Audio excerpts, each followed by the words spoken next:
इस समय हमारे साथ न्यूज़ 18 पर इन्वायरो कैटलिस्ट के फाउंडर सुनील दहिया मौजूद है। सुनील के बारे में आपको बता दूं कि सुनील की जो संस्था है वो कई रिसर्च और कई तरह के डाटा के साथ बताती है कि दिल्ली में किस तरह का जो है इस वक्त प्रदूषण हवा में फैल रहा है, किस तरह की हवा इस वक्त आबो हवा दिल्ली की हो रही है। सुनील, पहले तो आपका बहुत बहुत स्वागत है न्यूज़ 18 में। एयर पोल्यूशन का सही सॉल्यूशन ढूंढना है तो वो solution emission load reduction at source से ही आएगा। मैं आपको एक उदाहरण देना चाहता हूँ कि आज आपने सुना होगा डिसीजन सपोर्ट सिस्टम एक मिनिस्ट्री ऑफ अर्थ साइंसेज का टूल है। उससे हमें पता लग जाता है कि आज और आने वाले 3 दिन में दिल्ली में कितना पोल्यूशन होने वाला है। वो कहाँ कहाँ से किस किस डिस्ट्रिक्ट से किस किस सोर्स से आएगा। वो जितने भी चाहे पावर जनरेशन के सोर्स हैं चाहे इंडस्ट्रीज हैं even for that matter transport से कितना पोल्यूशन निकलता है वो सारा data state government state pollution control board central pollution control board और जो सीएक्यू जैसे सरकारी तंत्र हैं उनके पास वो डेटा है। तो ऐसे में जब हमें पता है कि आने वाले 3 दिन में एयर पोल्यूशन के हालात खराब होने वाले हैं बजाय कि 3 दिन बाद हम ग्रैब की कोई स्टेज लागू करके लोगों को एहतियातन तौर पर घर में रहने की बात करें स्कूल बंद करने की बात करें। हमें जरूरत है कि उस डेटा का प्रयोग हम इमिशन लोड कम करने के लिए करना शुरू कर दें। हम ऐसी हिदायत वो सिचुएशन डिटियोरेट होने से पहले ही पॉलिटिकल सोर्सेज को इंडस्ट्रीज को पावर प्लांट्स को शहर में ट्रांसपोर्ट सिस्टम्स को ये जानकारी दें कि अगर आप जैसे अब ऑपरेट कर रहे हो ऐसे ही ऑपरेट करते रहे आने वाले 3 दिन। क्योंकि हवा आपके शहर के ऊपर से होते हुए आपकी इंडस्ट्री के ऊपर से होते हुए दिल्ली की तरफ जाएगी तो काफ़ी प्रदूषित हो जाएगी। इसलिए हम आपको डायरेक्शन देते हैं कि आप अपने ऑपरेशन को या तो कम कर लीजिए या बंद कर दीजिए या फिर और ये बार बार होता रहेगा तब तक कि आप अपने ऑपरेशन को या तो क्लीन फ्यूल पर शिफ्ट नहीं करते हैं या एक better pollution control technology adopt नहीं करते हैं। जब हम ऐसे एक्शन लेने लग जाएंगे डेटा के आधार पर जो हमारे पास आज के समय मौजूद है तो शायद एयर पोल्यूशन लेवल्स में कमी आना भी शुरू होगा और शायद वो जो रिएक्शनरी मेजर जो हम लेते हैं उनकी जरूरत भी धीरे धीरे कम हो जाए। सर्दी के मौसम में अगेन तापमान और मेट्रोलॉजिकल कंडीशंस फेवरेबल होती हैं स्टैग्नेशन ऑफ पोल्यूशन के लिए। और ऐसे में हमारे शहरों में जिस तरीके का ट्रांसपोर्ट व्यवस्था है जिस तरीके की पावर जनरेशन हमारे आसपास हो रहा है जिस तरीके के इंडस्ट्रियल पोल्यूशन को हम कंट्रोल नहीं कर पा रहे हैं अच्छे से जिस तरीके से वेस्ट लगातार बढ़ता जा रहा है उसको मैनेज करने के बेहतर तरीके नहीं है और बढ़ते हुए वेस्ट को हम इंसिनेटर में जला ही देते हैं।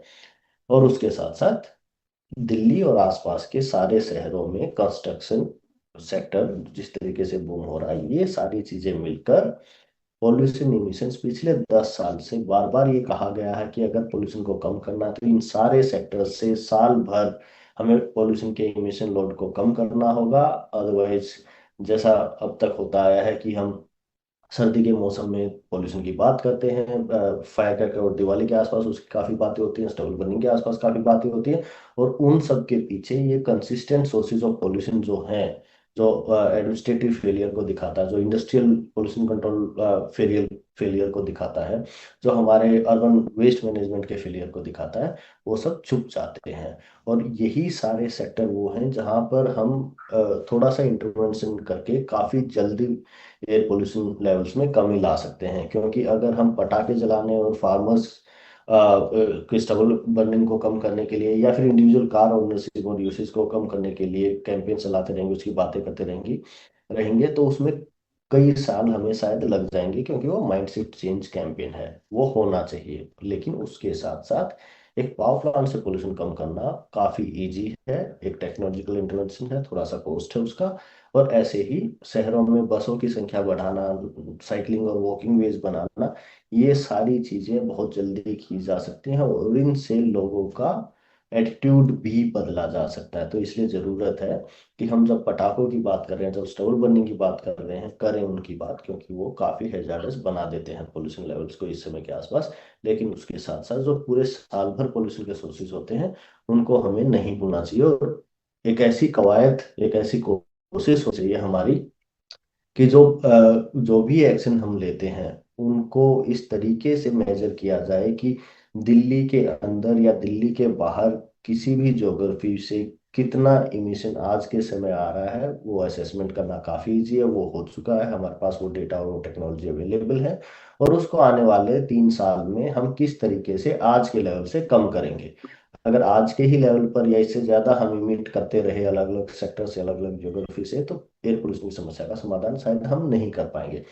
ऐसे में ज़रूरत है कि हम absolute emission load reduction based approach लें, अलग अलग ज्योग्राफीज के लिए, अलग अलग सेक्टर्स के लिए, और अकाउंटेबिलिटी निर्धारित करें उन सेक्टर्स की, उन लोगों की, उन अधिकारियों की, उस पोल्यूशन को एक समयबद्ध तरीके से कम करने के लिए।